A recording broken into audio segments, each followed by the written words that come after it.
Армысыздар, құрметті қазақ елім. Мына үндеуінде Қазақстан президенті Қасым-Жомарт Кемелұлы Тоқаев мырзаға және де барша қазақтың қарулы күштерінде мына силовой структурада істейтін бауырларыма жолдап отырмын. Мына енді мәселе осы қаңтар оқиғасын айтып кетейін деп отырмын. Мына құрметті Қасым-Жомарт аға, кезінде сіз енді президент қалай болғаныңызды бүткіл халық біледі. Сол кезде президент болғаннан кейін оппозиция адамдардың ішіне адамыңыз жіберіп, егерде мен халық жаққа шықсам, халықтың жағында болсам, мені қолдайсыңдар ма деп айтқан үндеуіңізді, сәлемдемеңізді естіп, қасымдағы белсенді бауырларыма Тоқаевты қолдайық. Тоқаевтың қолымен чалдың жүйесін алып өзгерте аламыз деп басында қолдау көрсетіп едік. Ханның басын хан ғана алады дейді. Белсенділердің қолында не рогаткамыз жоқ, санымыз да аз, біз ештеңе істей алмаймыз. Осы Тоқаев мырзаны қолдап барып, осы чал мен чалдың жүйесін өзгертеміз деп, сондай сеніммен сізге қолдау көрсеттік. Ал енді мына қаңтар оқиғасына келетін болсақ, сіз бұйрық бердіңіз, қарапайым халықты ешқандай ескертусіз атуға рұқсат бердіңіз. Оның арты неге алып келді? Оның арты мыңдаған жазықсыз қазақтар саяси ойынның құрбаны болды. Мыңдаған жігіттер түрмеде жатыр. Ұрып соғып, зорлық, зомбылық көріп, істемеген қылмыстарына істедім деп мойындарына іліп соттап жатыр. Қасым-Жомарт аға, егерде сіз халық жаққа шығып, халықтың президенті болғыңыз келсе, дереу зорлық, зомбылықты тоқтатып, түрмеде отырған бауырларымның бәрін босатуға қазақ халқы атынан талап етеміз. Түрмеде отырған бауырларымыз, олар террорист емес. Оларды ұрып соғып, 20 мың террорист жасамаңыз. Террорист тапқыңыз келсе, Масимовтан сұрасаңыз, телефон мен адрестарын бәрін айтып береді. Егер сіз қазақ халқын жақсы өмірге жетелейін десеңіз, ертең 10 күні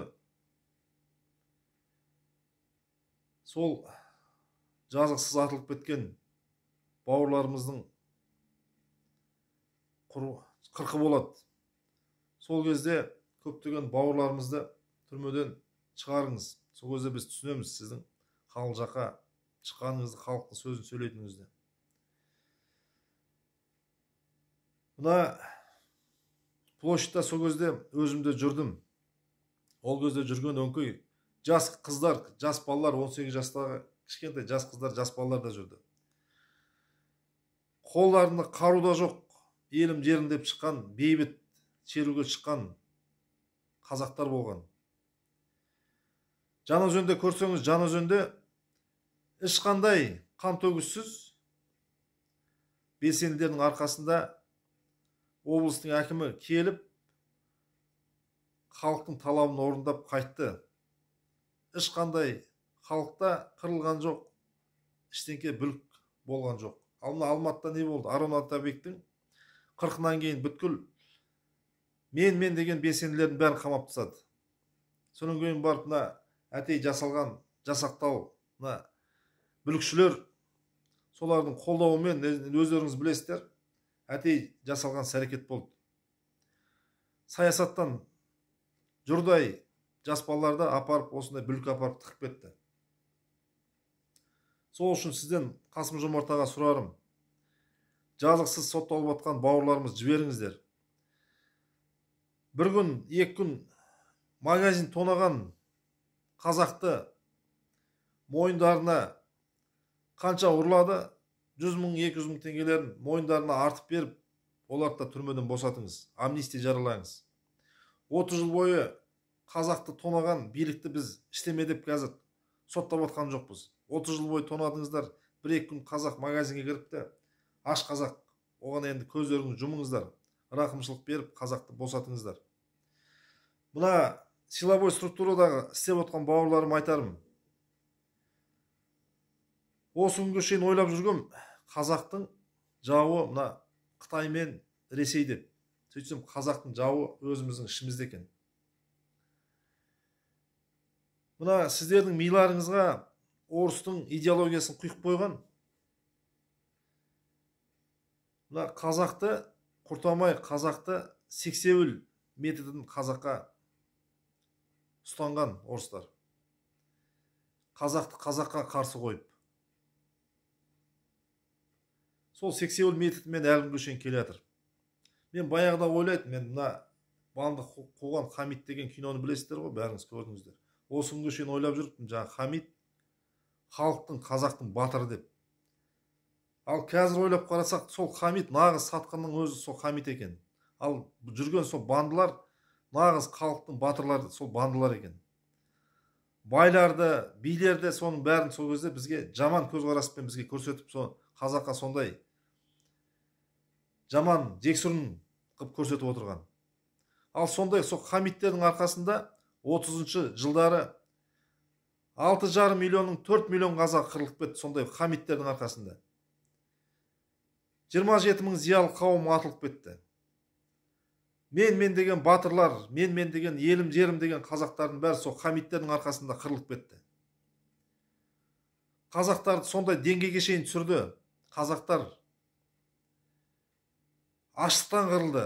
Қазақтар өз туған баласын, аштықтан өліп қалған туған баласын көрден қазып алып жеуге шейін, сондайға шейін жеткізген сондай Хамиттер. Ал тура сондай Хамиттер қазіргі күнде сендер боласыңдар, бауырларым. Бауыр деп айтуға да тілім бармай отыр қазір.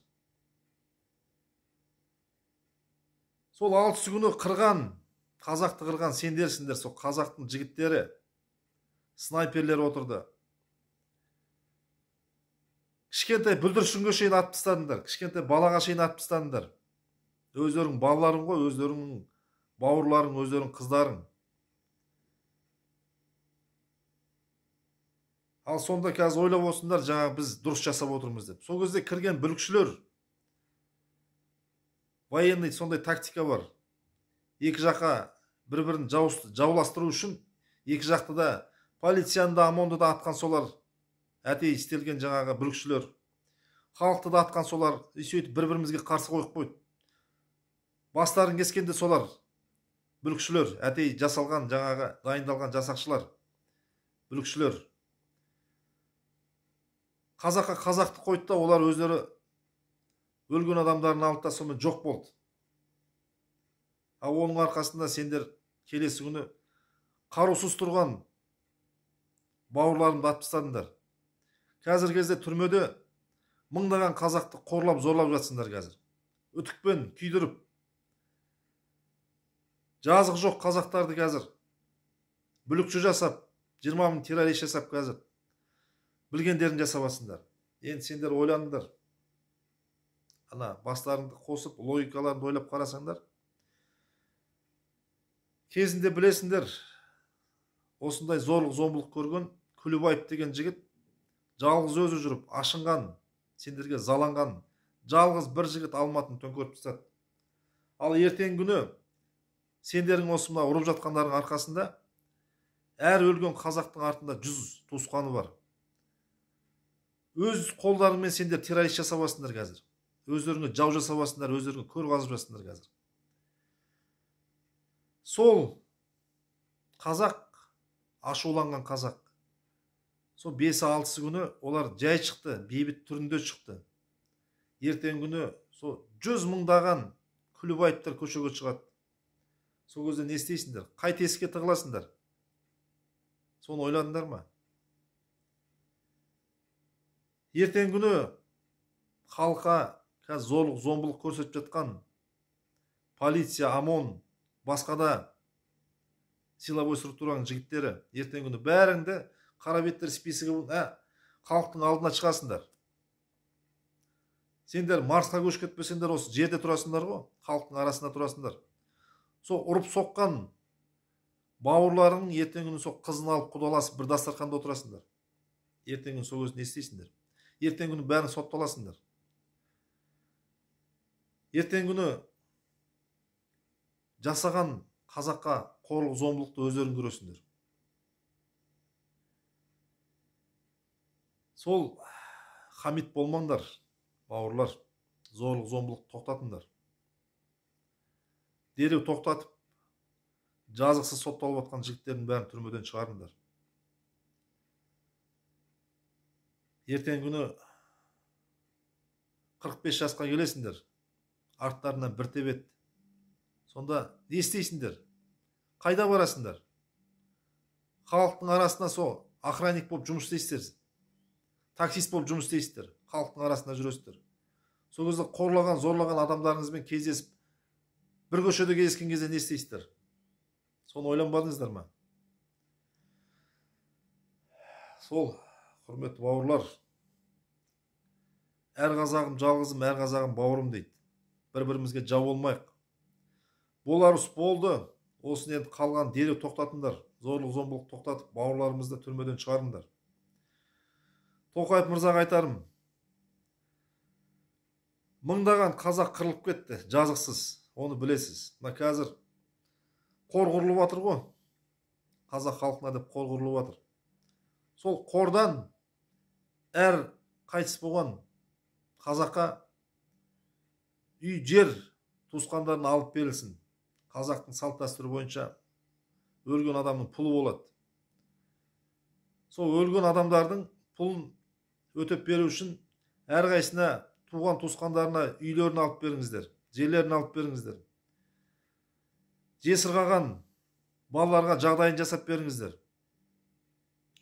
Қазақтың байлығы өзіне қайтсын. Әр қазақ 10 сотық жерден алу тиіс.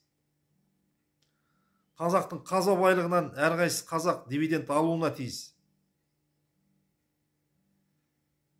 Сіздердің аз ғана уақыттарыңыз қалды. Осы сол аз ғана уақытта бұрыс жағынан қолданбасаңыздар, ертең күні кеш болады. Құрметті бауырларым, бір болайықшы, аман болайық.